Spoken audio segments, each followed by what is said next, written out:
Good morning students. आज हम अपना बीए फर्स्ट सेमेस्टर का प्राचीन भारतीय इतिहास का एक टॉपिक करेंगे, हर्षवर्धन का जीवन परिचय और उसकी सफलताएं। देखिए, ज़्यादातर ये क्वेश्चन आता है, तो इसमें हर्षवर्धन कौन थे, जीवन परिचय और उनकी जो विजय वगैरह हैं वो देखेंगे। अब यहाँ बात करें तो हमने बताया आपको, कोई भी आप क्वेश्चन करते हो तो उससे पहले सबसे पहले क्या होता है, बड़ा क्वेश्चन जब आप कर रहे हो तो उसका इंट्रोडक्शन देते हैं और फिर उसके बाद जो मेन चीज़ आपसे पूछ रखे क्वेश्चन में वो बताओगे और लास्ट में डिस्कस करोगे। तो यहाँ हम बात करें हर्षवर्धन या वर्धन वंश की स्थापना या पुष्यभूति वंश की स्थापना से पहले क्या था, गुप्त साम्राज्य था। गुप्त साम्राज्य का पतन हो गया, फिर से भारत क्या है, छोटे छोटे संतृप्त राज्यों में विभाजित हो गया और विदेशी आक्रमण भी हुई, तो अव्यवस्था की स्थिति स्थापित तो हो गई भाई। और इस समय में क्या हुआ, कुछ क्षेत्रीय शक्तियाँ निकल करके आए, जिसमें मैत्रक हैं, वल्लभी में उन्होंने शासन किया, मौखरी हैं जो कन्नौज में हैं, और चंद्रों का बंगाल में उदय हुआ। तो और इसी समय में थानेसर, यानी थानेसर कहाँ पे, हरियाणा में। हरियाणा में इस समय में पुष्यभूति वंश का उदय हुआ भाई। और इस वंश का जो महान शासक था हर्षवर्धन था। इसने उत्तर भारत में राजनीतिक एकता स्थापित की, शांति और सुरक्षा प्रदान की इस समय को। तो यहाँ जब हम इंट्रोडक्शन करते हैं तो हर्षवर्धन के बारे में बात करेंगे। सबसे पहले हर्षवर्धन क्या है, इसके भाई की असामयिक मृत्यु हो जाती है, तो 606 में क्या है, हर्षवर्धन थानेसर की गद्दी पर बैठता है और उस समय में मानते हैं इतिहासकार कि 16 वर्ष के वो थे। अब कोई भी वंश होता है या कोई भी ऐतिहासिक साम्राज्य होता है तो कुछ जानकारी से रिलेटेड कुछ सोर्सेज हमें मिलते हैं।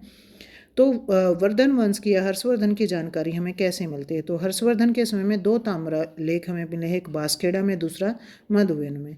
उसके अलावा सोनीपत से हमें तांबे की मोहरें मिली हैं। हर्षवर्धन खुद भी एक अच्छा लेखक था, तो उसने 3 नाटक लिखे हैं भाई, ये इंपॉर्टेंट है, बहुत बार कंपटीशन में पूछा जाता है। तो नागानंद, प्रियदर्शी और रत्नावली नाटक लिखे। उसके अलावा हर्षवर्धन का कवि है बाणभट्ट, उसने हर्षचरित लिखे, जिसमें भी हर्षवर्धन के जीवन और उसके जो भी विजय थे उसके बारे में जानकारी हमें मिलती हैं। हर्षवर्धन के टाइम पीरियड में हुयान सांग, चीनी यात्री, भारत की यात्रा करता है, उसके दरबार में भी रहता है, तो उससे भी हर्षवर्धन के बारे में या वर्धन वंश के बारे में जानकारी हमें प्राप्त होती है। देखिए, जब आप ये क्वेश्चन करेंगे, जब आपका ये अगर आ जाता है पेपर में, तो ज़रूरी नहीं कि आप ये सोर्सेज वगैरह बताएं, लेकिन आपको वैसे पता होना चाहिए कि आपको पुष्यभूति वंश की जानकारी कैसे मिलती है। अब इनका जीवन परिचय भाई, तो इनके पिता का नाम प्रभाकर वर्धन था, माता का नाम यशोमती था। हर्षवर्धन के भाई का नाम राज्यवर्धन था और इनके बहन का नाम राजश्री था भाई। तो ये आप जीवन परिचय करते हैं तो मेन कैरेक्टर जो हैं वो आपको पता होना चाहिए, क्योंकि इन्हीं से के इर्द गिर्द क्या है, आगे जो विजय वगैरह हैं उनके बारे में हमें जानकारी मिलती हैं। तो 606 में ये शासक बने हैं। अब ये टाइम पीरियड हम आपको बार बार बता रहे हैं और ये पूछे भी जाते हैं भाई। तो जब ये गद्दी पर बैठते हैं तो इनके सामने कुछ समस्याएं भी थी। अब उन समस्या में क्या है कि इनकी बहन का विवाह इन्होंने कन्नौज में किया था, और बंगाल का शासक है और मालवा का शासक है, दोनों मिलकर के क्या करते हैं, इनके बहनोई की हत्या कर देते हैं। तो और इनकी बहन को बंदी बना लिया जाता है भाई। उसको छुड़ाने के लिए इनके भाई राज्यवर्धन, जो उस टाइम पीरियड में शासक थे भाई, वो जाते हैं, लेकिन उनकी भी हत्या कर दी जाती है। फिर हर्षवर्धन शासक बनता है। अब हर्षवर्धन शासक बना है तो उसके सामने समस्या क्या है, अपने भाई और बहनों की हत्या का बदला लेना, अपनी बहन को छुड़ाना जिसको बंदी बना रखा है इन्होंने, उसके अलावा साम्राज्य में शांति स्थापित करना, विस्तार करना। तो ये समस्याएं हैं। अब इन समस्याओं के निदान के लिए हर्षवर्धन करते क्या है, सबसे पहले तो क्या करते हैं, अपनी बहन को रिहा करने के लिए या बदला लेने के लिए सेना इकट्ठी करते हैं, कन्नौज की तरफ निकलते हैं। लेकिन इनको जानकारी मिलती है कि यहाँ जो शासक हैं, दोनों के दोनों जिनसे ये बदला लेने के लिए जा रहे हैं, वो कन्नौज छोड़कर भाग चुके हैं, और इनकी बहन जो बंदी बना रखी थी वो भी क्या, बंदी गृह से भाग चुकी है और विंध्याचल पर्वत के जंगलों में चले गई। वहाँ वो सती होने वाली थी, तो उनको सबसे पहले इनके द्वारा बचाया जाता है। फिर अपनी बहन राजश्री के कहने पर ये कन्नौज को अपने साम्राज्य में मिला लेते हैं और कन्नौज को अपनी राजधानी बना लेते हैं। तो कन्नौज को राजधानी इनके द्वारा बनाया जाता है, इससे पहले थानेसर इनकी राजधानी थी। तो ये सारी क्या है, आप चीज़ें करोगे तो आराम से हो जाएगा आपको। फिर हर्षवर्धन की विजय और उनकी जो सफलताएं हैं वो हम यहाँ करेंगे। तो विजय में देखिएगा सबसे पहले बंगाल विजय है। देखिए बंगाल पर आक्रमण क्यों करते हैं, हमें सारे रीजन पता है कि इनके बहनों की हत्या कर दी गई थी बंगाल के शासक के द्वारा, और फिर इनके भाई की भी हत्या की, इनके बहन को बंदी बना रखा था। तो बंगाल को उस टाइम पीरियड में गोड़ कहा जाता था भाई। और यहाँ का शासक कौन था, शशांक। यहाँ आक्रमण करते हैं, पहले ही अपने प्रधानमंत्री भंडे को भेजते हैं सेना लेकर के, लेकिन वो पराजित हो जाता है। हर्षवर्धन खुद भी जाते हैं, लेकिन क्या है वो पूरी तरीके से इसके ऊपर अधिकार नहीं कर पाते भाई। जब शशांक की डेथ हो जाती है उसके बाद क्या है बंगाल के अपने साम्राज्य में ये मिला लेते हैं भाई। उसके बाद है 5 प्रदेशों की विजय। तो जो सोर्सेज हमें प्राप्त होते हैं से पता चलता है कि हर्षवर्धन ने क्या किया था, 5 प्रदेशों के ऊपर आक्रमण किया था और 606 से 612 में। और ये हुयानसांग ने भी वर्णन किया है कि 5 प्रदेशों पर वो आक्रमण करते हैं और अपने साम्राज्य में मिला लेते हैं।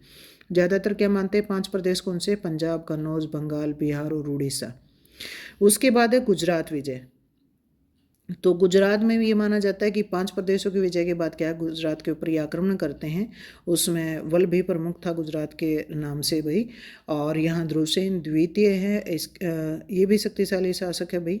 और गुजरात पर आक्रमण जब होता है तो ये ध्रुवसेन द्वितीय जो पूरी तरह से पराजित हो जाता है।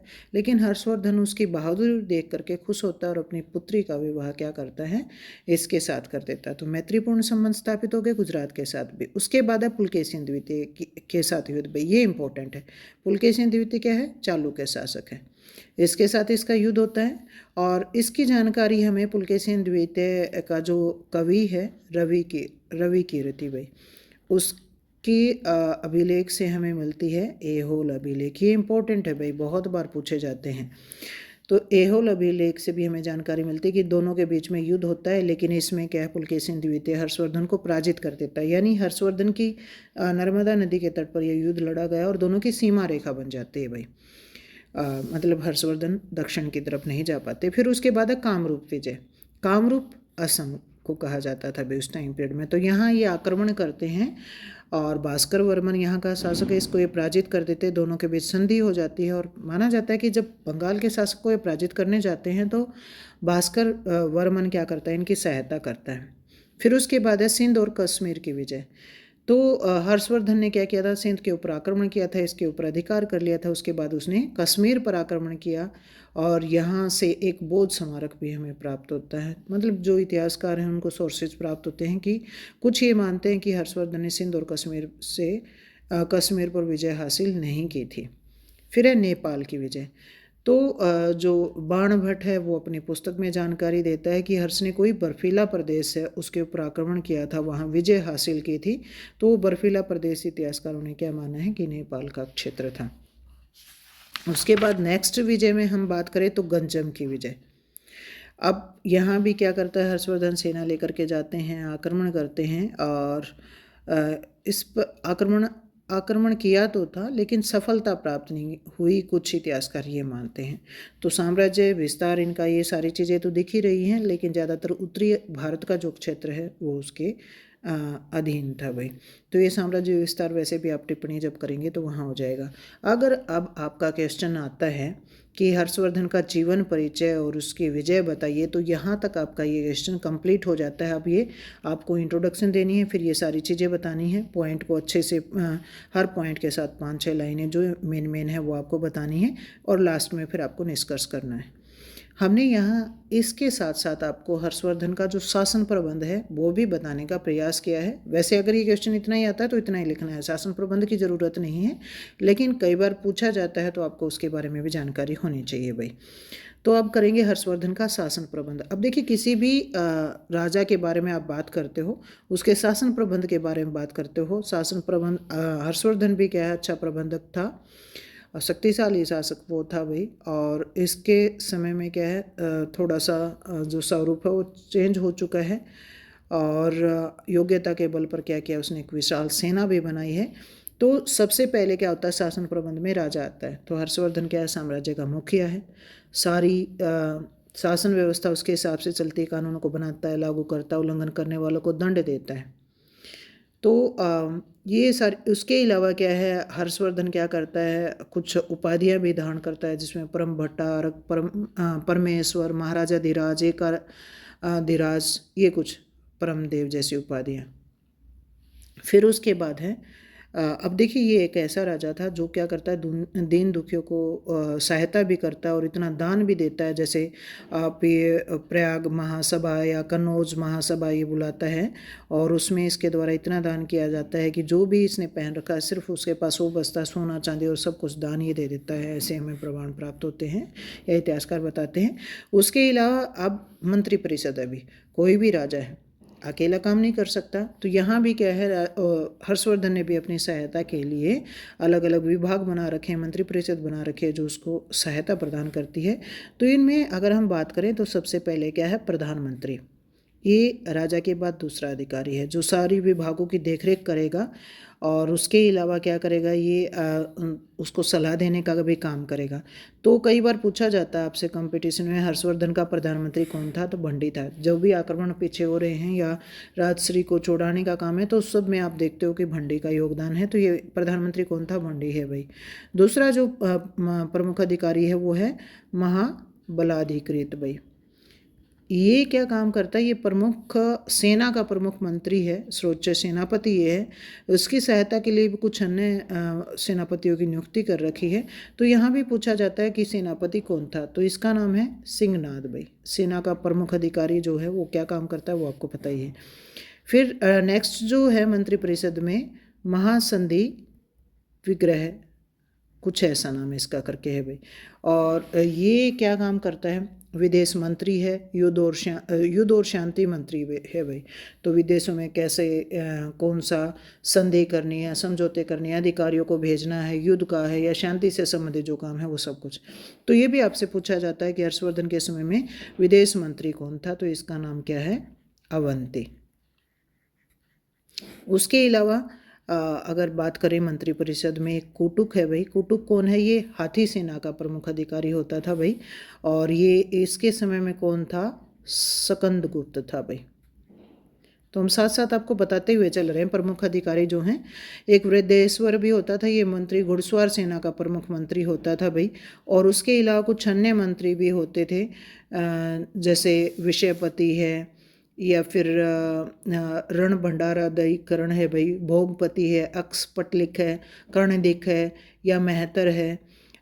ये प्रमुख अधिकारी थे जो मंत्रिपरिषद के अलग अलग विभागों का कार्य संभालते थे। तो हमने जो प्रमुख है वो आपको बताया, इसके अलावा कुछ अन्य भी आप नाम दे सकते हो भाई।